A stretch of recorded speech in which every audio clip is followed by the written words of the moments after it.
हाँ दोस्तों, कैसे हैं आप सभी लोग। मैं पंकज गोस्वामी आपके अपने YouTube चैनल एग्जाम क्लब में आपका स्वागत करता हूं।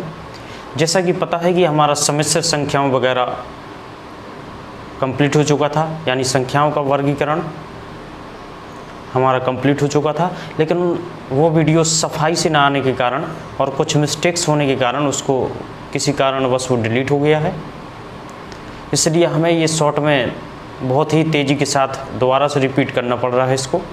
तो आप देखते रहिए, एक नज़र देखते रहना है और बहुत ही तेज़ी से हम रिपीट कर लेते हैं। और बाकी की जो 3 क्वेश्चन में, पहला क्वेश्चन में डाउट था उसको भी हम आज अच्छे से कवर कर लेंगे। तो देख लेते हैं। सबसे पहले हमने स्टार्ट किया था क्लासिफिकेशन ऑफ नंबर, यानी संख्याओं का वर्गीकरण चैप्टर हमने पढ़ा था। और संख्याओं के वर्गीकरण में हम सबसे पहले कॉम्प्लेक्स नंबर की बात करने वाले थे।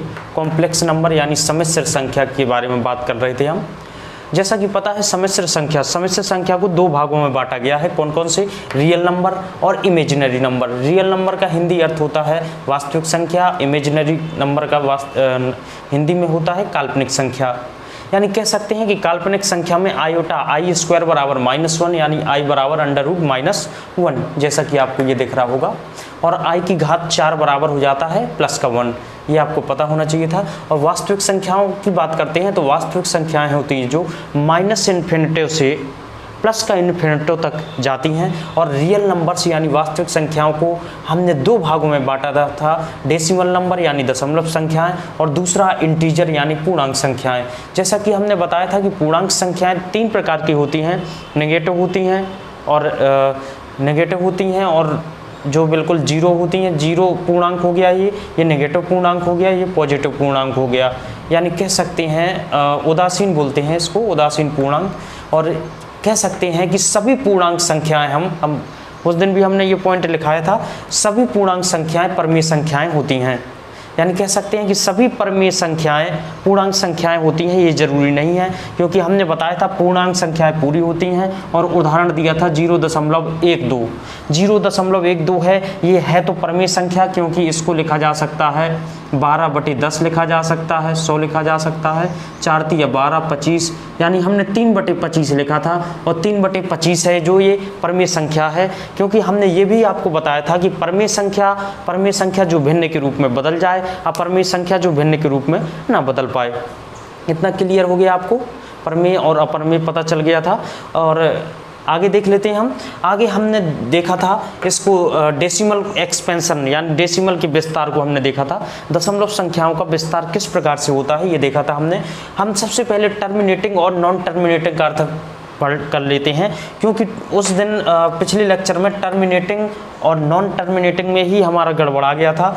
और यहीं से वो पहला वाला क्वेश्चन था, उसका आंसर नहीं आ रहा था। तो इसको हम सही से समझ लेते हैं कि टर्मिनेटिंग का मतलब क्या होता है। टर्मिनेटिंग का मतलब होता है कि हमारा रुक जाना, यानी रोक दिया जाए। यानी किसी भिन्न को जब आप दशमलव में बदलते हैं, जैसे यहाँ पर 17/5 हमने एग्जाम्पल के तौर पे लिखा है, तो 17/5 को यानी 5 का भाग जब 17 में आप देते हैं तो 3.4। अब दशमलव में बदलने पर आपको दिख रहा होगा कि ये रुक गया है, 4 से आगे नहीं जा रहा है।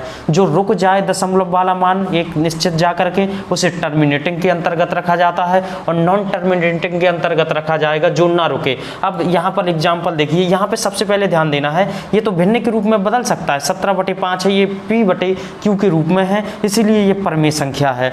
अब आ जाते हैं नॉन टर्मिनेटिंग में। नॉन टर्मिनेटिंग का अर्थ होता है जो दशमलव में बदलने पर ना रुके, यानी लगातार दशमलव के बाद जो अंक हैं आते रहें, नॉन टर्मिनेटिंग होते हैं। जैसे यहाँ पर देखेंगे 16/3 लिखा है, तो इसका भाग देंगे तो 5.3333 ... इसका मतलब क्या है कि 3 ये रिपीट कर रहा है, रिपीटिंग जिसको हम बोलते थे, ठीक है, रिपीटिंग हम बोलते थे। और रिपीटिंग को ही हम कहते हैं रिकरिंग भी कहते हैं हम। अब ये तो हो गया। अब आपको ध्यान रखना है कि ये भी p/q यानी भिन्न के रूप में है, इसीलिए ये भी एक परमेय संख्या है। अब √5 लिख दिया हमने। √5 का जब हम तोड़ेंगे दशमलव में तो 2.23606797 ... अभी आगे बढ़ता जा रहा है, लेकिन कुछ भी संख्या रिपीट नहीं हो रहा है। यानी यहाँ पर ऊपर वाले में देखा था कि 3 रिपीट हो रहा था, तो रिपीटिंग या रिकरिंग कह दिया था हमने। यहाँ पे कोई अच्छा रिपीट ना होने के कारण नॉन रिपीटिंग या नॉन रिकरिंग हम इसको बोल रहे हैं। यानी कह सकते हैं हम कि ये नॉन रिपीटिंग नॉन रिकरिंग है। और यहाँ पर देखेंगे ये अपरिमेय संख्या है। हमने बताया था कि जो अंडर रूट के अंतर्गत आ जाते हैं वो अपरिमेय संख्या होती हैं, जबकि कोई बाहर पूर्णांक बन करके ना निकले। कहने का अर्थ है कि अपरिमेय संख्याओं का एग्जाम्पल देखेंगे तो √2, √3, √5, √7 और यहाँ पर पाई लिख दिया जाए, यहाँ पर ए लिख दिया जाए। ये सब कैसे उदाहरण है? ये सब उदाहरण हो जाते हैं अपरिमेय संख्याओं के उदाहरण है, अपरिमेय के उदाहरण है। और बाकी सब परमेय के उदाहरण है। और ये भी हमारा परमेय है, लेकिन अब ध्यान रखना है कि अगर इस फॉर्मेट में लिखा है ये, तो ये हो जाएगा, क्या हो जाएगा? हमारा परमेय तो है, ये परमेय है क्योंकि भिन्न के रूप में बदल रहा है, लेकिन ये है टर्मिनेटिंग है। कैसा है? टर्मिनेटिंग है। और ये नॉन रिकरिंग है, टर्मिनेटिंग है और नॉन रिकरिंग है, क्योंकि ये रिपीट तो हो नहीं रहा है, नॉन रिपीटिंग के अंतर्गत आ रहा है, इस पर रिपीट नहीं कर रहा है ना। कुल मिलाकर के ये वाला फॉर्मेट हो जाएगा नॉन रिकरिंग, नॉन रिकरिंग हो जाएगा। अब इस फॉर्मेट को आप देखेंगे तो 5.3333 चला जा रहा है। इसको भिन्न के रूप में तो बदला जा सकता है, यानी हमारा परमेय संख्या तो है ये। और इसके बाद देखेंगे ये रिपीट हो रहा है, यानी रिपीटिंग है और रिकरिंग है। अब इसको आपने देखा तो कुल मिलाकर के अपरिमेय वाला एक उदाहरण है, और उसका अपरिमेय वाला सिस्टम है जो, यानी इरेशनल वाला सिस्टम है, उसमें नॉन रिपीटिंग या नॉन रिकरिंग होना चाहिए, और नॉन रिकरिंग के साथ साथ नॉन टर्मिनेटिंग होना चाहिए, तब यह परमेय होता है। और बाकी सब परमेय होते हैं। लेकिन परमेय संख्या है जो दो प्रकार से आती है, ये भी परमेय है, ये भी परमेय है। एक तो नॉन टर्मिनेटिंग में परमेय आ जाता है, एक टर्मिनेटिंग में भी परमेय आ जाता है। ये तीनों एग्जाम्पल हमने अलग अलग दे दिए हैं, आपको दिख रहे होंगे। इसके बाद हमने देखा, एग्जाम्पल भी देख लिए हैं। जैसे हमने लिख दिया, यहाँ पर लिख दिया, ये सब अपरमेय के उदाहरण हैं। जैसे हमने लिख दिया दो लिख दिया हमने, तो 2 क्या है? परमेय है कि अपरमेय है? जैसा कि आपको लिख रहा है कि 2/1 है, ये तो भिन्न के रूप में लिखा जा सकता है, ये परमेय है। और वहीं पर हम √2 लिख देते, √2, तो √2 का जो सही अर्थ है वो लगातार दशमलव में चलता जाएगा। यानी कहने का मतलब है कि √2 का मान, √3 का मान, √5 का मान, √7 का मान, ये लगातार दशमलव में चलते जाते हैं। जैसे √5 का यहाँ पर लिख दिया हमने, और √2 का 1.4141 करके चलता जाता है आगे, मतलब समाप्त नहीं होता है, रिपीट तो होता है, यानी नॉन टर्मिनेटिंग के अंतर्गत तो आता है ये वाला।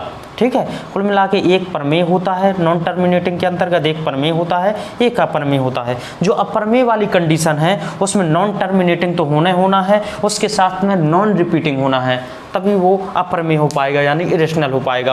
और बाकी सब परमेय होंगे। परमेय वाले 2 में आती हैं, एक तो टर्मिनेटिंग में आती हैं, दूसरा नॉन टर्मिनेटिंग में आते हैं। एक तो हमारा रिकरिंग रहेगा और दूसरा ये नॉन रिकरिंग रहेगा। ठीक है, रिकरिंग और नॉन रिकरिंग दोनों में रहेगा। अब इसके बाद हम एग्जाम्पल देख चुके हैं। एग्जाम्पल देखने के बाद अब हम क्वेश्चन तीनों लिख लेते हैं। हमने पिछली क्लास में क्वेश्चन बताए थे, लेकिन वीडियो डिलीट हो जाने के कारण दोबारा लिख देते हैं। तो क्वेश्चन आपको लिखे दिख रहे हैं, ये आपको दिख रहा होगा, इसको आपने समझ लीजिए गौर से।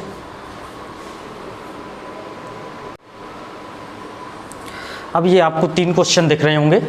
तो पहला क्वेश्चन हम देख लेते हैं, दोबारा से रिपीट कर लेते हैं। अब यहाँ पर दिया है कि आ नॉन टर्मिनेटिंग, आपने अच्छे से पढ़ लिए होंगे, जो पूरा विस्तार बताया है अभी तक अच्छे से समझ में आया होगा आपको। तो ये तीनों क्वेश्चन अब आपको क्लियरली समझ में आ चुके होंगे। पहला है a non terminating but recurring decimal.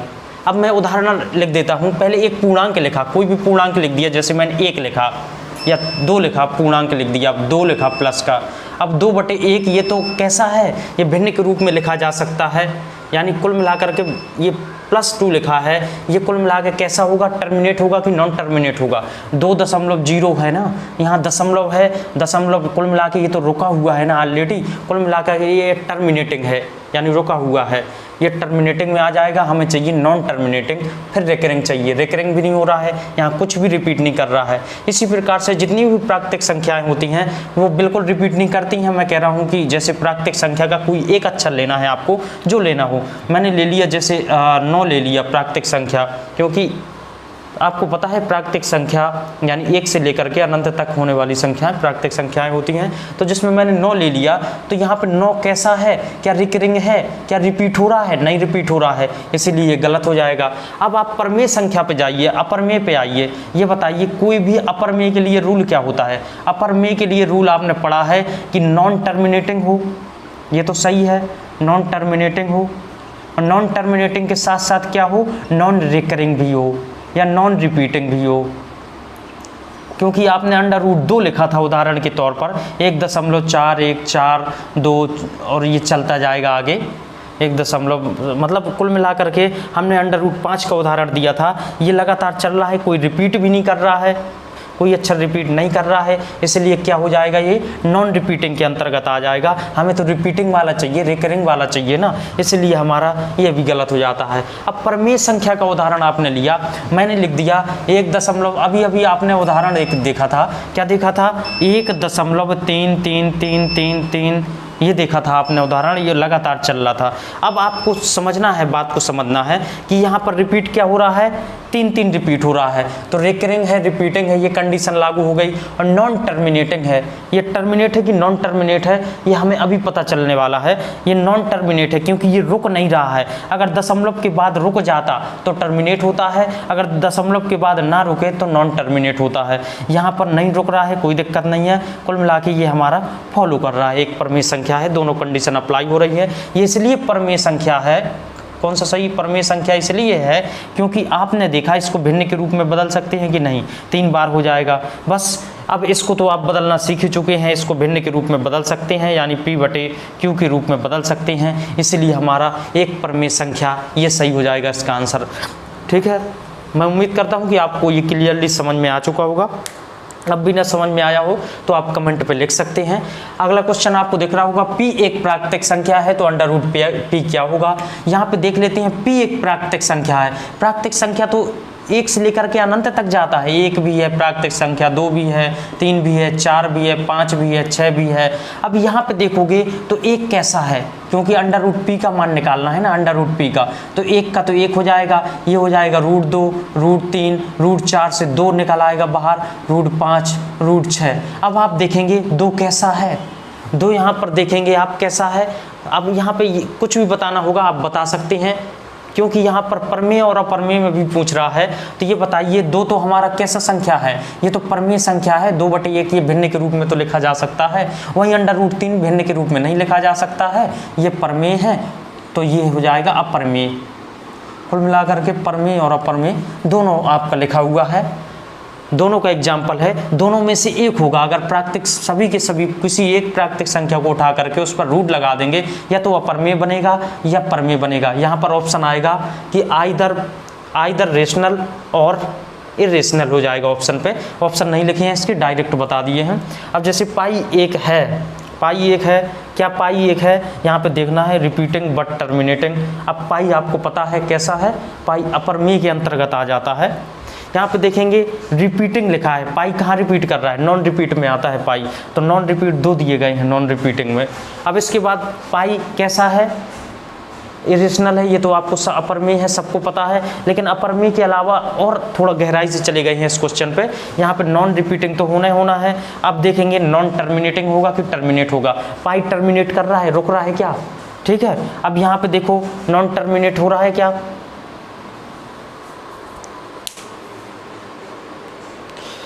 ठीक है। आपको समझ में आ गया होगा कि ये वैसे भी कोई भी अपरमेय संख्या होती है नॉन रिपीटिंग होती है और नॉन टर्मिनेटिंग होती है, इसलिए बी पार्ट सही हो जाएगा।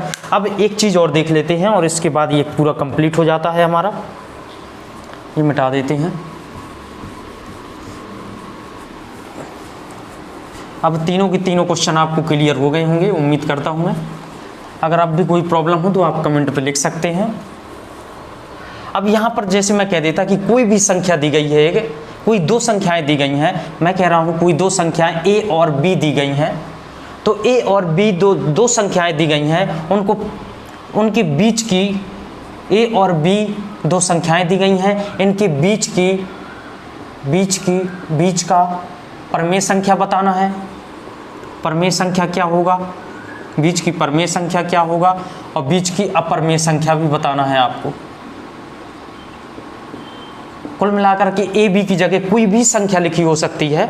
मैं एग्जाम्पल के तौर पे आपको बता दूंगा, जैसे एक संख्या ए है, एक संख्या बी है, इन दोनों के बीच आपको परमेय बताना है, तो आपको क्या करना है, दोनों को जोड़ के बटे 2 कर देना है, अपने आप बीच की परमेय संख्या आ जाएगी। अब वहीं अगर आपको इन दोनों संख्याओं के बीच की अपरमेय संख्या निकालना है, तो दोनों को अंडर रूट के under under root A B हमारा निकल के आ जाएगा, दोनों के बीच की अपरमेय संख्या निकल के आ जाएगा। जैसे क्वेश्चन के तौर पर दिया होता कि 7 और 9 के बीच, 7 और 9 के बीच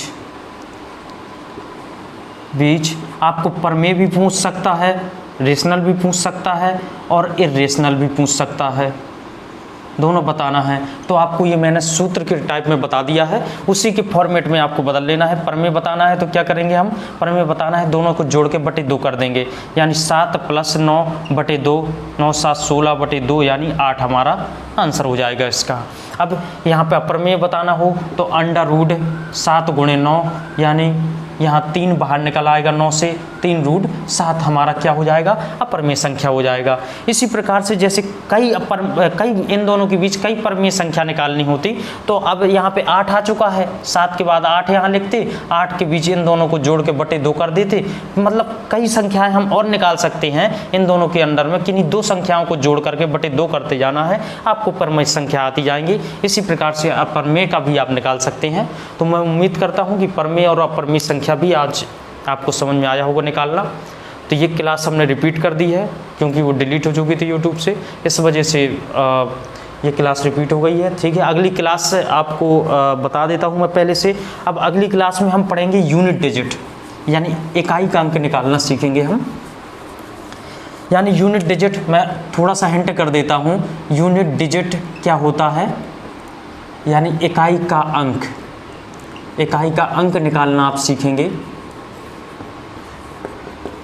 यूनिट डिजिट का मतलब होता है कि जैसे क्वेश्चन एक दे दिया गया है 13, 31, 555,